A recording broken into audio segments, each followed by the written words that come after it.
Thì người nó cái bản tính người và những cái đặc trưng mà định hình con người nó sẽ đi đâu về đâu. What if you become more lonely? Or, you can get rid of all these limitations, but you don't get rid of the lust for power and domination. So you will just create these superhumans who will fight for domination without any empathy. Hoặc là chúng ta sẽ tạo ra những cái giống người siêu việt, những cái giống người mà không lệ thuộc, những người mà không có sự quan tâm chia sẻ và chỉ thích quyền lực và sự giàu có thôi, và sẽ đánh nhau để tranh giành quyền lực ra. And this is a big concern, that's a big concern. So we need to ask the bigger question: what is the purpose of technology? What's the final goal? What kind of humanity do we want to promote? Yeah?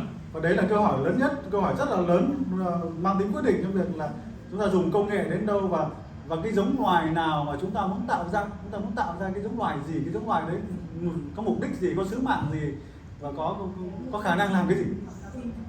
Because the other option is that we simply blindly follow every technological trend. We don't ask these important questions, and then we end up in a society that nobody wants to live in. Và nếu chúng ta không làm điều đó thì chúng ta sẽ đi vào một cái thái cực khác, và chúng ta bước vào một xã hội hỗn loạn mà tất cả mọi người theo đuổi các trào lưu công nghệ khác nhau, và không ai tức là quản lý, không ai kiểm soát, và không có những cái xu thế thế giới quan và cái hệ giá trị để định hướng nó. By the way, I forgot to mention one technology that is emerging.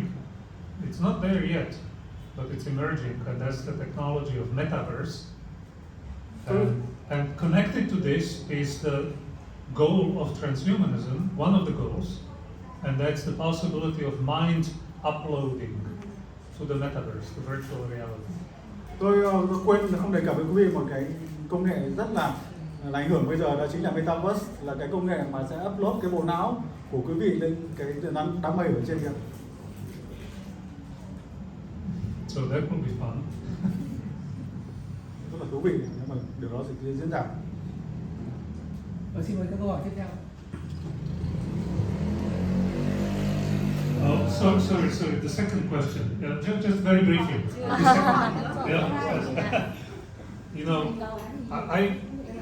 I pointed out to this problem already in my lecture, right? So you raised this problem as a real problem because you come from a context that doesn't have all the resources, but definitely not enough resources. Tôi đã đề cập đến một phần cái câu hỏi của anh rồi. Rõ ràng anh đến từ một cái thế giới thực là có cái tình trạng là thiếu các nguồn tài nguyên, thiếu các cái cơ sở nguồn công nghệ như thế. And let me just tell you two things very shortly, and you may be disappointed because this will be a short answer. But the first thing is your concern is absolutely legitimate. Okay, and my second answer is there is no easy solution to this because we live in an unjust world, and that's simply the fact. Và tôi sẽ đưa ra hai cái luận điểm để trả lời câu hỏi của anh, và có thể nó sẽ làm cho anh thất vọng. Thứ nhất là tôi khẳng định là cái câu hỏi của anh là hoàn toàn chính đáng, cái vấn đề mà anh đặt ra là rất là chính đáng. Tuy nhiên câu hỏi thứ hai mà tôi phải nói thật với anh là thế giới này là một thế giới bất bình đẳng. And I'm not saying that nothing can be done. I'm just saying it's very difficult, and it will take global international cooperation and resource sharing to change it. But as you can see, we live in an increasingly polarized world again, So I think there are some tough times ahead of us. Tôi không nói rằng là sẽ không có giải pháp cho cái chuyện này, nhưng mà tôi muốn đề cập đến là chúng ta đang sống trong một thế giới mà cái sự phân cực nó ngày càng xa ra, và rõ ràng chúng ta cần rất là nhiều thời gian, rất là nhiều các biện pháp mang tính quản trị toàn cầu để giải quyết vấn đề này. Cảm ơn bài thuyết trình của giáo sư. Một cái bài thuyết trình mà cung cấp được rất nhiều những cái thông tin liên quan trực tiếp tới cái chủ nghĩa siêu nhân loại. Hiện nay thì cũng có một vài ý kiến về cái chủ nghĩa siêu nhân loại. Với tư cách là người nghiên cứu chuyên sâu về cái chủ nghĩa siêu nhân loại thì rất muốn là giáo sư có thể là bình luận và giáo sư có thể giải thích thêm về những cái ý kiến nhận định này. Trong đó có 3 ý kiến. Ý kiến thứ nhất. So thank you very much. It is very interesting. As you have been done with the research for a long time, and then I would like to have your comments on 3 different opinions about transhumanism. Ý kiến thứ nhất cho rằng là chủ nghĩa siêu nhân loại đòi hỏi mỗi cá nhân phải vượt qua giới hạn của bản thân để đạt được cái sức mạnh và thành công. Tuy nhiên, việc đánh giá và đo lường sức mạnh và giá trị của mỗi người là khá phức tạp và có thể dẫn đến sự bất công. The first one is transhumanism require human beings go beyond the capacities and then uphold to the different kind of values, but then experience and values are personal experience, personal thing, and how we measure the success of the improvements of human being individually. Ý kiến thứ hai là chủ nghĩa siêu nhân loại có thể dẫn đến sự cạnh tranh, chạy đua trong xã hội thay vì sự đoàn kết và hợp tác. Nếu mỗi người tập trung vào việc vượt qua giới hạn và thành công của riêng bản thân mình, có thể xảy ra tình trạng mỗi người chơi solo và dẫn đến sự không đoàn kết trong xã hội. The second thing is about transhumanism encourage individual competitions. So each person in the society go for their own purpose, their own strength, their own ambitions, and therefore it breaks the society into individualisms, and it's basically about. So how we deal with that? How we improve, justify those kind of phenomenon? Ý kiến thứ ba là chủ nghĩa siêu nhân loại đòi hỏi mỗi cá nhân phải chịu trách nhiệm và tự quyết định về sự thành công và thất bại của mình. Điều này có thể dẫn đến áp lực, căng thẳng và stress trong cuộc sống. The third thing is about transhumanism require individual challenge. You have to make best efforts to go forward with their ambition, with their plans, and therefore the competition is high. As a result, it leads to stress, it leads to psychological disorder, and the society turns into very stressful communities. So how we deal with that? Yes. Thank you. Thank you, dear colleague, dear professor. You are raising very, very important issues. Cảm ơn ông. Đây là 3 cái vấn đề rất là quan trọng. It shows me that you are thinking deeply about this. Và tôi nhận ra rằng là ông đã có những cái suy nghĩ rất là sâu sắc về cái chủ đề này. So, with regard to your first question, of course there is an aspect of relativism here, because each culture, maybe even each local community, and we might even say each individual experiences values differently. Và thực ra đúng là nó có một cái sự tương đối ở đây, bởi vì mỗi xã hội, thậm chí là mỗi người có cái cách định lượng, cái cách đánh giá xem thế nào là thành công và thế nào là vượt qua ngưỡng của mình. And that's fully legitimate. We don't want any forced uniformity. That's wonderful about humanity, that we have various cultures and various emphases. And to some degree, we should celebrate this diversity. Thực ra đấy là cái điều mà chúng ta cần phải ngợi ca, cái này mà chúng ta cần phải tưởng thưởng về cái xã hội của loài người này. Với các xã hội này có những cái chuẩn mực khác nhau, có những hệ tiêu chí khác nhau và cái sự đa dạng khác nhau này. And this diversity can become an enriching experience. Và thậm chí chúng ta biến nó thành cái sức mạnh, bởi vì là nó làm giàu thêm những cái kinh nghiệm người của nhân loại này. Because you can take two possible approaches. You can take the approach of a fearful, suspicious man who, is fearful of all other people who may share other values or may put emphasis somewhere else.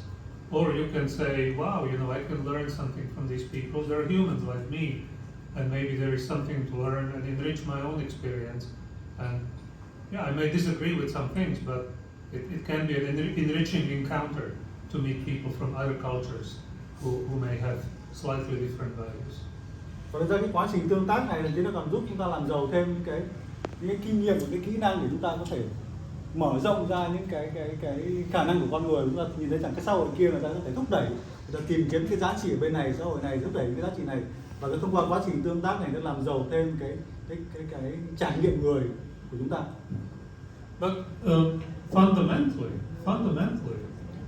we are all humans, and we share fundamentally very similar human biological, biopsychological experience of human life.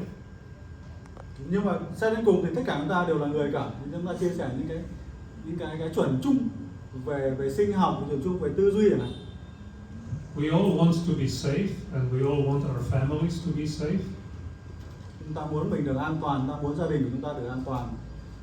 We are all fond of our children, and we deeply care about our children. Chúng ta đều yêu quý, chúng ta đều quan tâm đến con cái của mình. We value education and the opportunities that education brings to our children and to us. Chúng ta đánh giá cao về giáo dục và chúng ta theo đuổi cái nền giáo dục để cho con cái của chúng ta thành công thành đạt.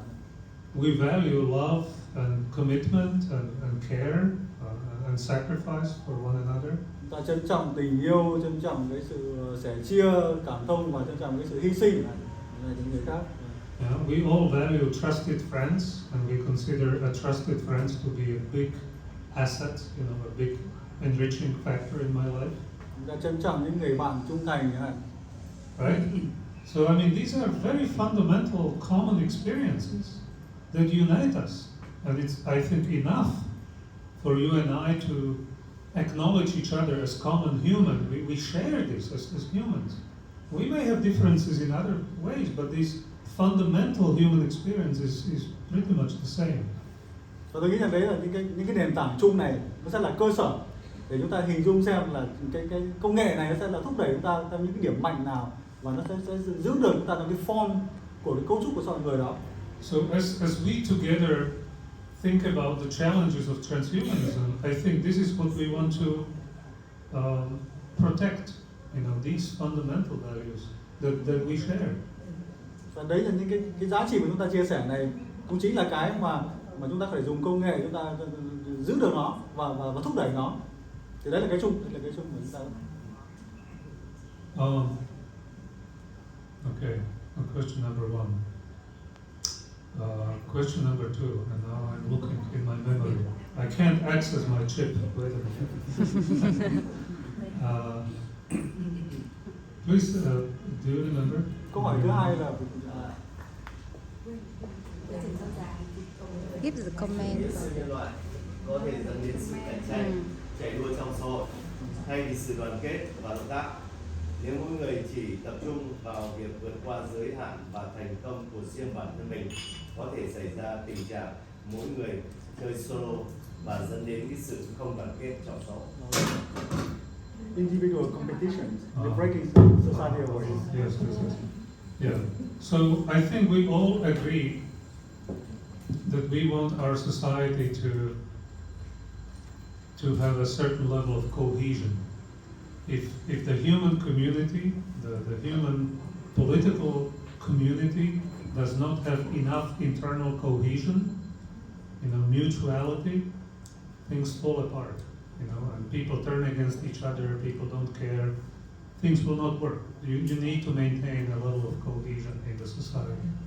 Tôi nghĩ rằng là tất cả chúng ta đều đồng thuận với câu chuyện rằng là tất cả các cái người trên trái đất này thì đều có muốn một cái sự thống nhất, một cái sự đoàn kết, một cái sự gắn kết ở tất cả cái xã hội này, và chúng ta không muốn xã hội của chúng ta bị chia rẽ, nó phân tán, nó phân rã ra.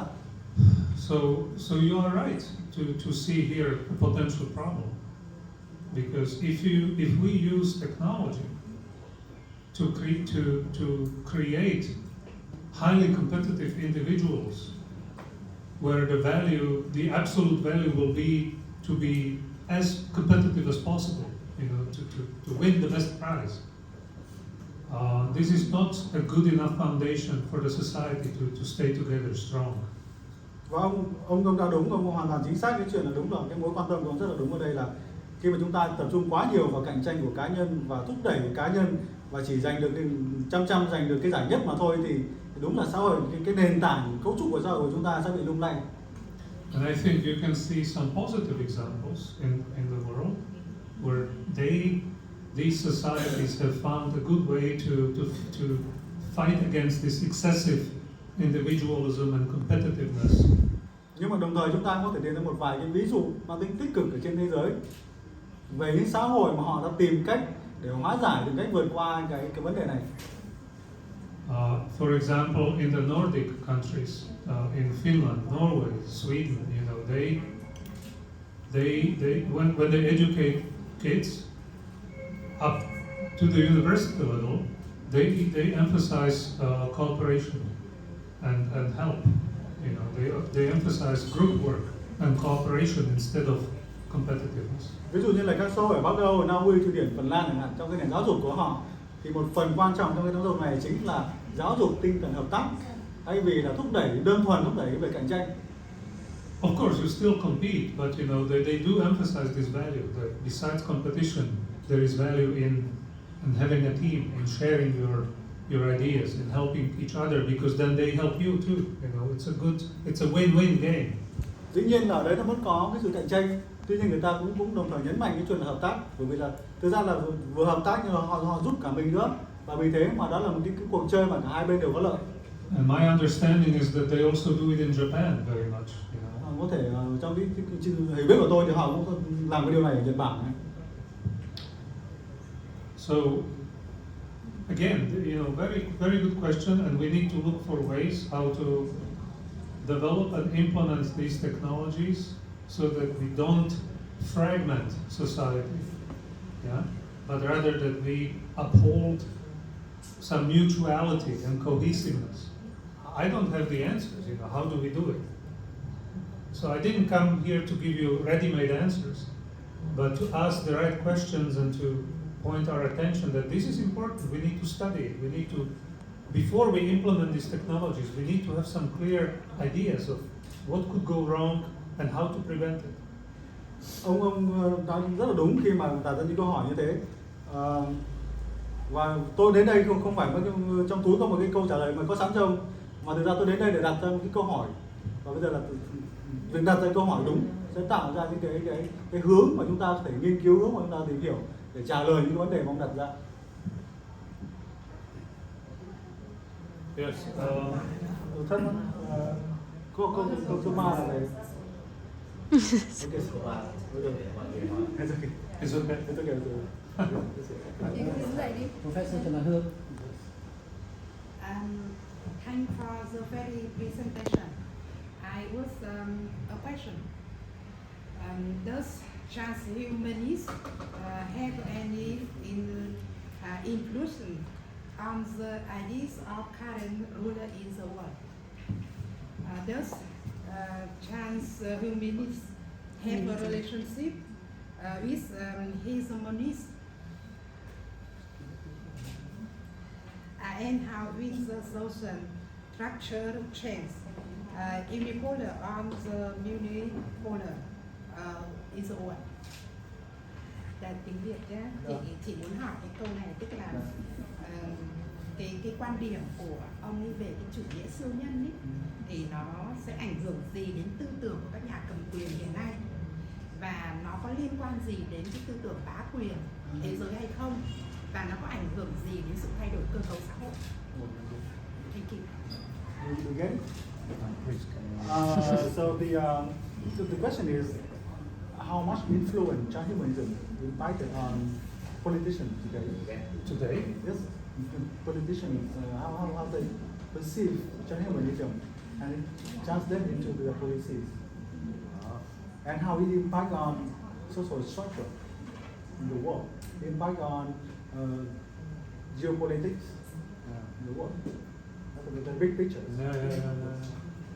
Yes.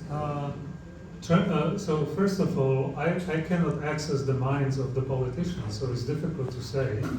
But thank you for the question. Thank you. Again, that's quite important, right? So that's my first part. Rất là cảm ơn, rất là quan trọng, và thực ra thì nó không tôi cũng chưa đến cận và nó không rõ được là các cái nhà chính trị bây giờ họ có một cái chết cụ thể thế nào với cái tư tưởng này. Secondly, this is an emerging technology or emerging movement, yes, that is based on emerging technologies. Và thứ hai là đây là một cái trào lưu công nghệ nó đang nổi lên và nó bắt đầu nó mới định hình. So a lot of what I have just told you about transhumanism, a lot of it is just these are the goals, and they are beginning to implement some small parts of these goals. But it's just in the beginning, okay? So it's not happening yet.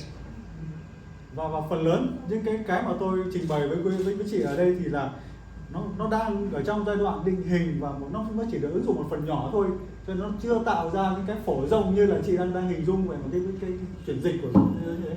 So right now we don't have any transhuman. You know, we don't have any humans who would be enhanced beyond the capacities of normal humans.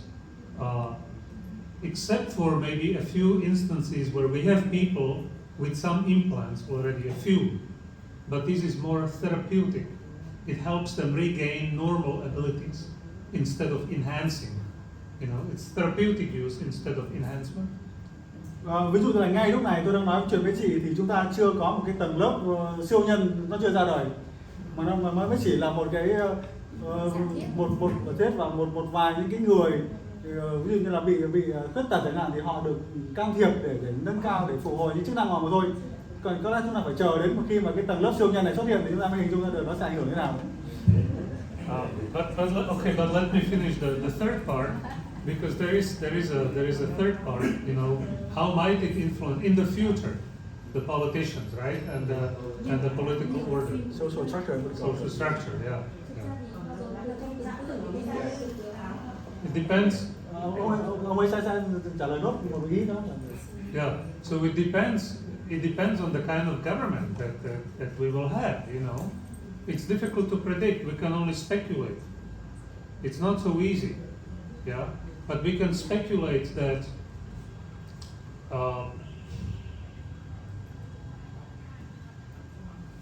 you know, every government wants to maintain a certain level of order and safety and prosperity in the society, right? Mm-hmm.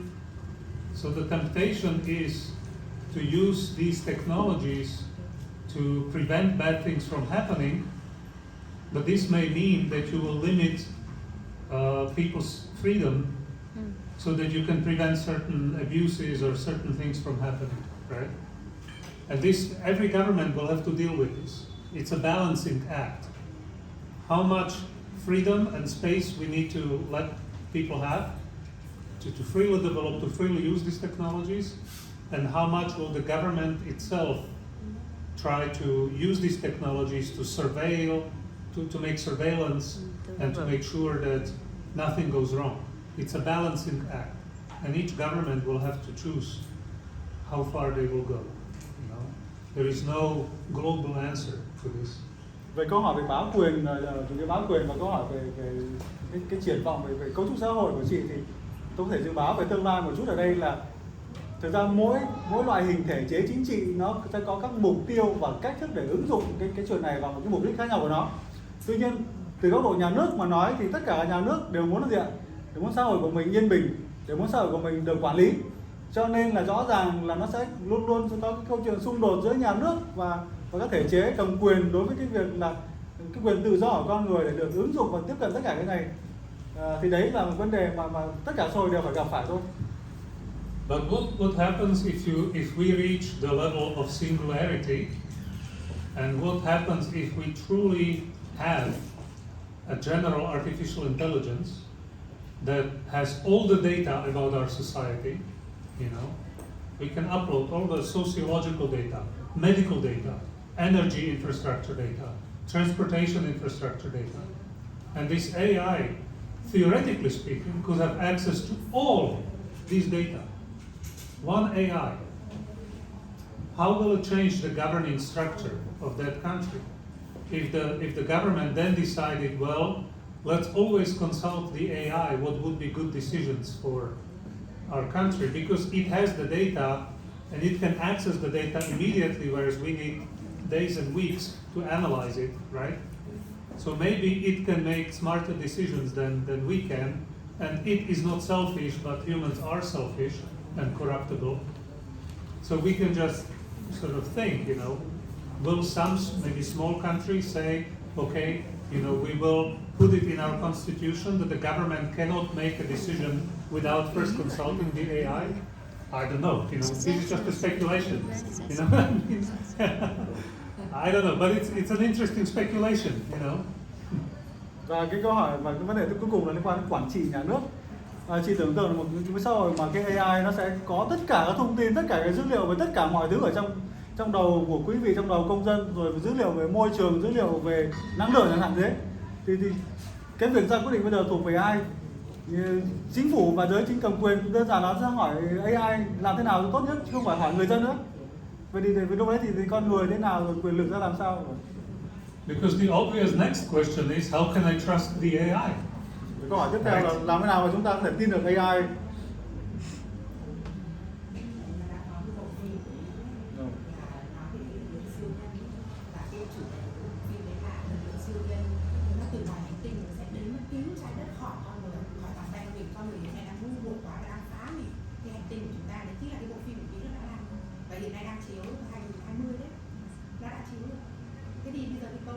Tên phim là gì ạ?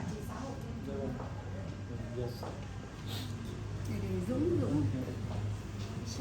Nhiều câu hỏi rồi, nên tôi chỉ hỏi một cái ý thôi.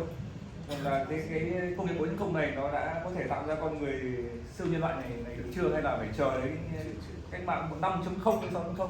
Hay là dự đoán của ông thì là đến khoảng bao giờ chúng ta sẽ có con người siêu nhân loại này? Đấy, câu hỏi ngắn gọn như thế. Dạ vâng. Câu hỏi này cho siêu nhân. Câu hỏi này siêu nhân.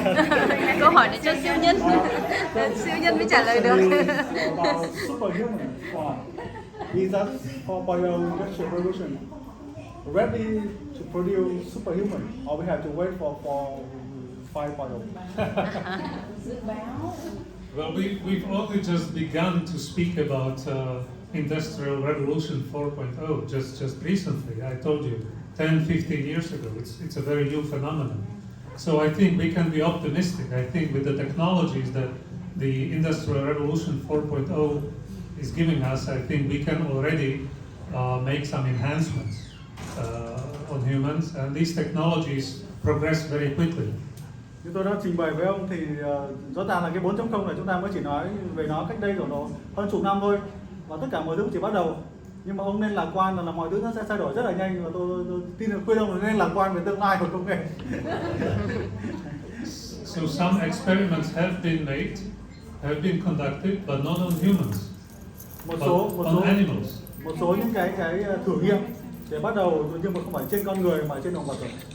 And scientists have been able to prolong the life of rodents, mice, rats, and they have been able to increase the intelligence of certain animals with sophisticated ways of conditioning, chemical and genetic conditioning.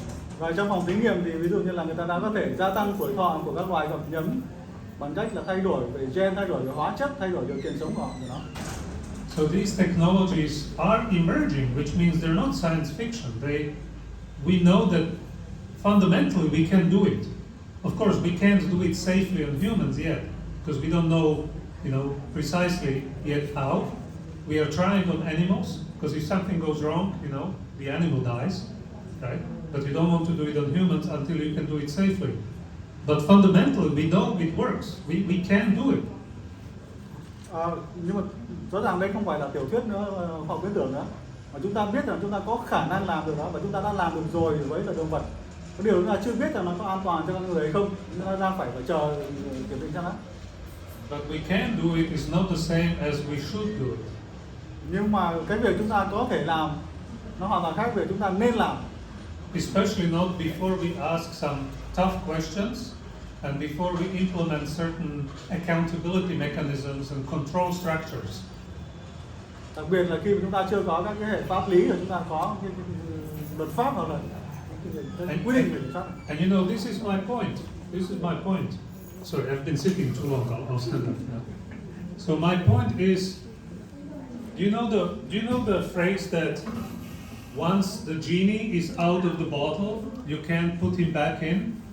You have a phrase like that in Vietnamese? Once you let the genie out of the bottle, he's out, you can't put him back into the bottle. Có một cái câu nói của phương Tây đó là khi mà ông lôi con chuột ra khỏi cái thùng rồi thì chúng ta không mang được, giống như là thả gà ra mà đuổi trong tiếng Việt ấy. Tức là một khi mà chúng ta đã đi theo cái con đường công nghệ này rồi, chúng ta không thể nào mà quay lại nữa rồi. Right? So now listen, these technologies, they will develop, okay, regardless of what we or our politicians say today. The most we can do is to slow down the process. We can put some moratorium, on some developments. For example, with the human genome, we can say globally, let's put a moratorium. Moratorium means, okay, let's pause. Let's do some experiments before we continue with humans. But this will develop. It's just a question of time. If one country says, no, we won't do it, another country will. And then everybody else will join because nobody wants to stay behind. Thực ra bây giờ nó là một cái xu thế không thể đảo ngược. Chúng ta chỉ có thể trì hoãn nó, chúng ta cần có các luật, chúng ta cần có các thảo luận mà thôi. Còn cái việc mà trước hay sau thì chúng ta đều phải làm cả, vì không sớm thì muộn tất cả quốc gia và xã hội sẽ buộc phải theo đuổi cái cuộc chạy đua này. So I'm not naive, I know this will happen. But my point is that we need to be careful. We need to set up the mechanisms, control mechanisms, accountability mechanisms. We need to establish ethical groups and philosophers and religious leaders. They should meet with government officials and corporation leaders, and we should have an open public discussion about how to proceed and how to implement this. Tôi phải khẳng định với quý vị là tôi không ngây thơ đâu, bởi vì thực ra tôi muốn nói rằng là chúng ta cần có những thảo luận không chỉ có các nhà khoa học đâu, mà là các chính trị gia, giới tôn giáo, các công ty, người dân phải ngồi với nhau và có công khai để xem là cái cách thức và những cái xu thế này nó sẽ đi đến đâu, và chúng ta cần có những cái cơ chế, cần có những cái giải pháp để mà thống nhất để mà cái quản lý như thế này. Đúng rồi. Yeah? Do you agree? Yes.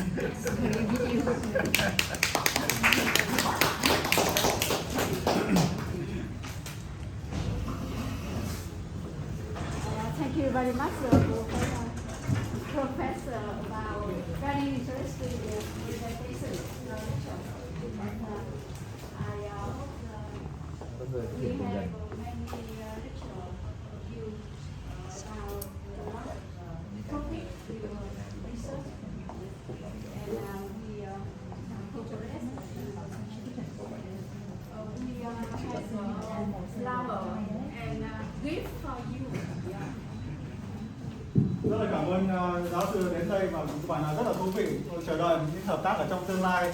Và bây giờ là hoa và quà lưu niệm cho giáo sư. Truyền lại cái tên nữa. Truyền lại cái tên.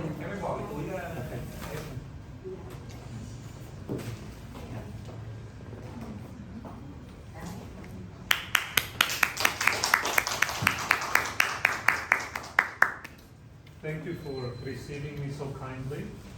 I was very happy to Đón tiếp come. tôi rất là And I will gladly come again if it is useful. tôi sẽ quay lại.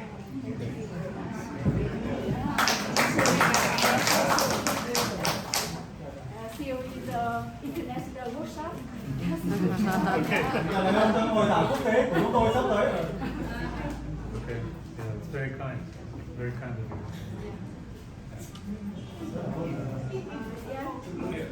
Mời dịch giả và cô Hoa. Xin kính chào